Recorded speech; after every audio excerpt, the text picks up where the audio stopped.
Hey, it's Chris, and we are taking a look at our second video in our series on pulleys.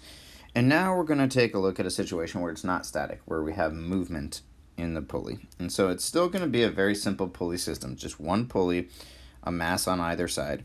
And we see the masses here. So just like we did in the first video, and if you haven't watched that yet, or if this part goes too quickly, then go back and rewatch. But we're going to have a tension on the pulley that's pulling mass 1 up, and we're going to have M1G pulling it down, force of gravity. Same thing on mass 2. But now we have different values here for mass 1 and mass 2. So instead of a static pulley system where they're going to cancel each other out, we have mass 1 at 10 kilograms and mass 2 at 20 kilograms.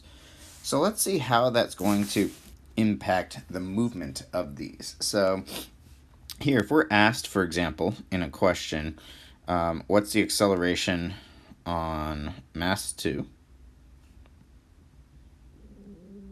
Let's see how we would calculate something like that. Now, as I mentioned in the first video, that some people are going to decide to make the upward direction their positive and the downward direction their negative at all times. And some people are going to make the positive direction the direction of motion. And that's really just personal preference.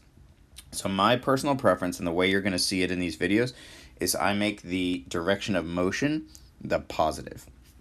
So in this case, if mass 2 is greater, then that means that mass 2 would be accelerating in the downward direction.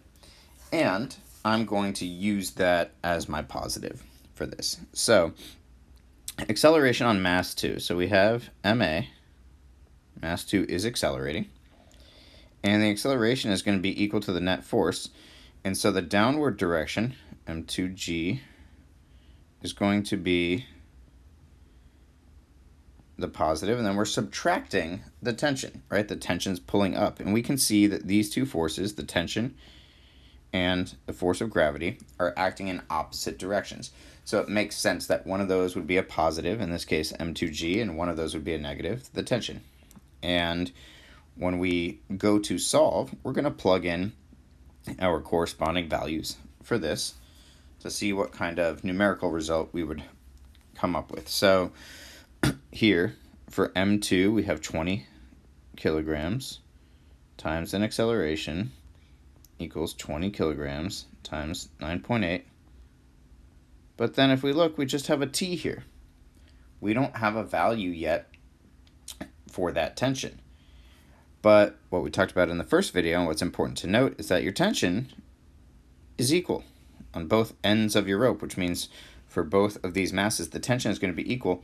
Let's take a look and see if we can combine some equations together here. So for mass 1, we have a similar scenario. We have these two opposing forces. And here, mass 1 times your acceleration would equal, in this case, so if we consider this general direction of motion around the pulley to be the positive direction, then anything in this direction would be your negative. So for mass 1, you're going to have your tension, which is heading in the positive direction. Even though it's up, remember, it's the direction of the system. So, and maybe I'll color code that a little bit, but the direction of the system, this is our positive direction. And I like to think of it as rotation around the pulley. So if we're rotating, in this case, in the clockwise direction, right, as we go around that pulley, so think of it as clockwise direction, then that means that that's our positive. So here we would have our tension minus M1G for that. And again, we could plug in values. Mass 1 is 10. We have an acceleration. We don't know this value of tension yet. And then we have mass 1, which is 10, times acceleration due to gravity, which we know is 9.8. So in this case, we can take these two equations that we've come up with, and if we notice, and I'll even move this over to set it up so that it visually looks like what we're used to seeing, this is going to be a system of equations here. We have two variables and two equations.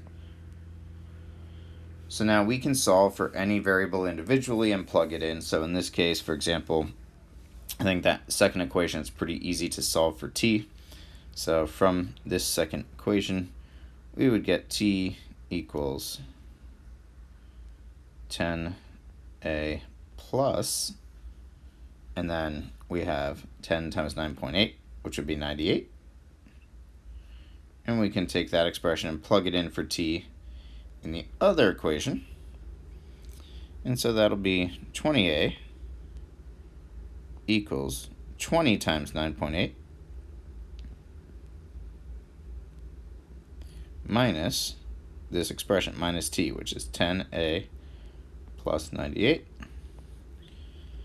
And now we can limit it to one variable and get to work doing a little bit of math and simplification. So here we have 20A equals 20 times 98 is going to be 196 minus 10A minus 98. And we get 30A equals 98.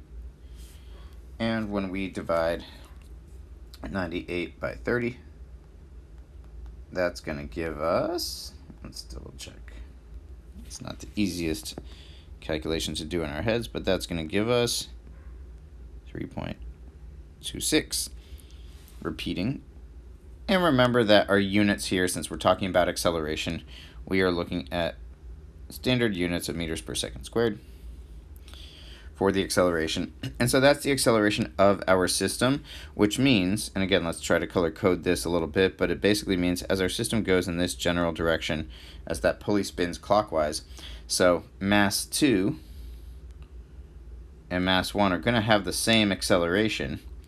They're just moving in opposite directions. Mass 2 is on its way down at 3.26 meters per second squared, and mass 1 is on its way up at that same rate as they rotate around this pulley. And so that's our very first pulley question where we can actually apply some numbers to it. And now we're going to, in the next videos in our pulley series, we're going to start to explore more complex pulley systems when we add in a second or a third or a fourth pulley. So stay tuned for that, and thanks for watching.